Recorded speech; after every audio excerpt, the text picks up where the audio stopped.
Voici la section d'évaluation de l'école. Seuls les évaluateurs ont accès à cette zone. Ici, vous avez le nom de l'enseignant que vous allez évaluer. Ci-dessus, la photo de l'enseignant s'il a téléchargé une photo. À droite, vous avez les critères sur lesquels un enseignant est évalué. Les critères sont différents pour les directeurs, préfets des études et enseignants. On voit en bas, vous voyez des cercles. Plus il y a des cercles, plus il y a des enseignants à évaluer.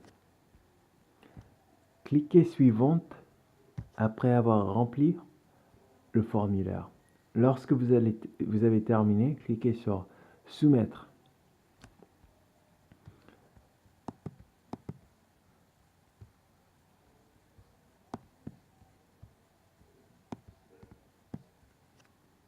C'est ici que vous entrez l'auto-évaluation pour ce terme. Ce score n'est pas utilisé pour calculer votre score d'enseignant. Il est là pour la réflexion sur soi et sert de comparaison avec ce que les évaluateurs ont pensé de vous. Lorsque vous sélectionnez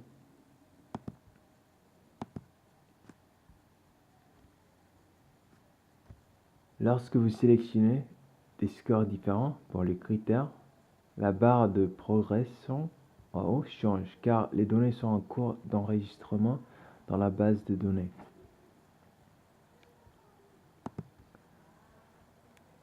Okay. C'est ici que vous entrez l'évaluation de la classe pour le terme actuel.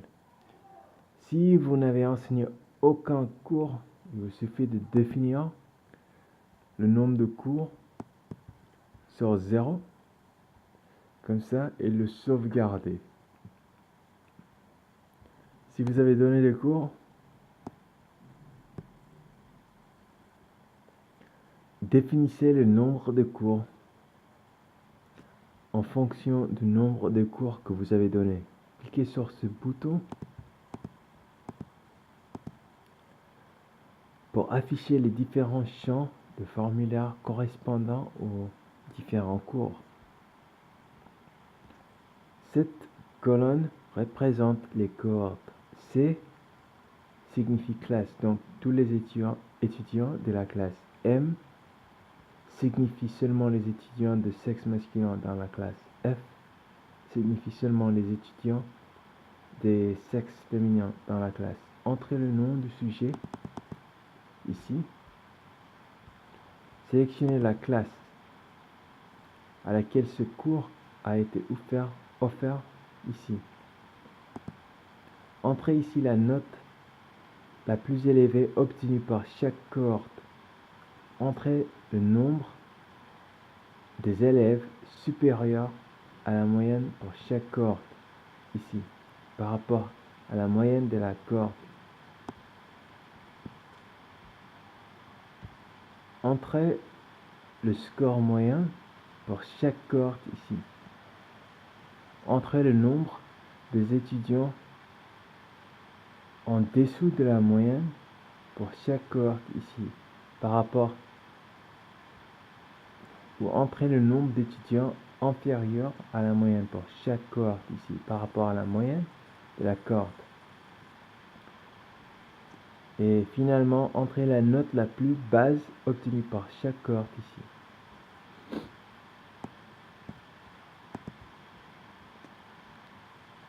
Ici, vous avez le rapport d'évaluation qui montre l'historique de vos performances au fil du temps. Vous pouvez limiter la tendance dans le graphique de tendance en cliquant ici. Et plus vous avez des données, plus ce graphique est long. Ce graphique montre, ce tableau montre les critères d'évaluation par lesquels vous avez été évalué. E signifie le score moyen des évaluateurs. Les individuels qui vous ont évalué sont ici à droite. Leurs commentaires en bas la date d'évaluation et une légende. Vous pouvez voir que 1, 2, 3 inacceptable, 4 à 6 satisfaisant, 7 à 9 bon, 10 excellent.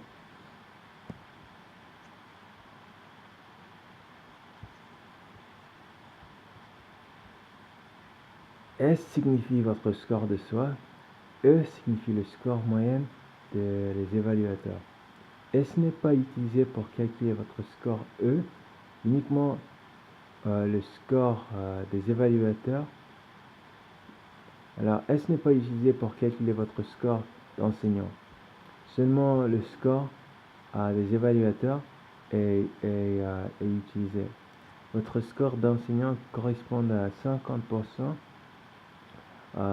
du score de performance de vos élèves et 50% votre score d'évaluation. Si vous êtes préfet des études et vous donnez des cours utilisant la note moyenne des cours que vous avez donnés. Si vous êtes préfet des études et que vous n'enseignez pas les cours, nous utilisons la note moyenne obtenue par tous les enseignants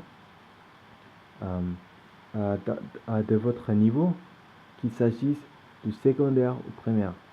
Si vous êtes directeur, nous utilisons la note moyenne obtenue par tous les enseignants de votre niveau, que ce soit au secondaire ou au primaire, que vous avez enseigné de cours ou non. En bas, alors ça c'était à propos de score des étudiants, la performance des étudiants. Okay. En bas, vous avez un graphique comparant le score de soi en bleu, le score de l'évaluateur. En cliquant sur le score de soi, vous pouvez restreindre le graphique au score de l'évaluateur. Ci-dessous, vous avez 3 graphiques récapitulatifs de votre score de qualité, score performance des élèves et score d'enseignants. Enfin, les données sont continues. Nous avons ici le terme 3, 2018, à terme 1, 2018.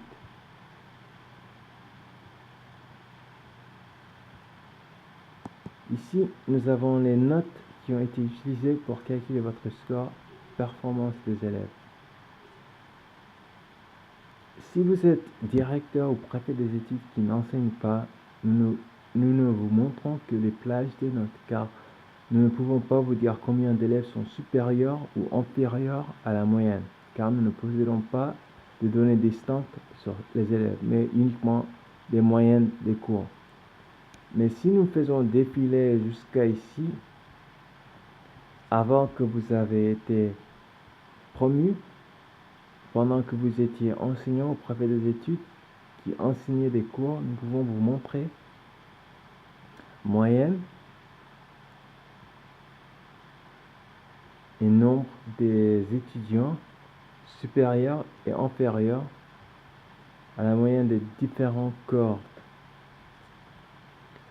À droite, vous avez un tableau des moyennes et ici, si vous cliquez sur votre nom,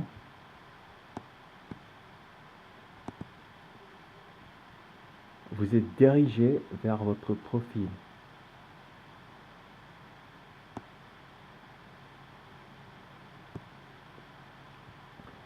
Et si vous avez complété vos études et vos antécédents d'emploi, cela ressemblera à ceci. Alors, merci beaucoup. À la prochaine.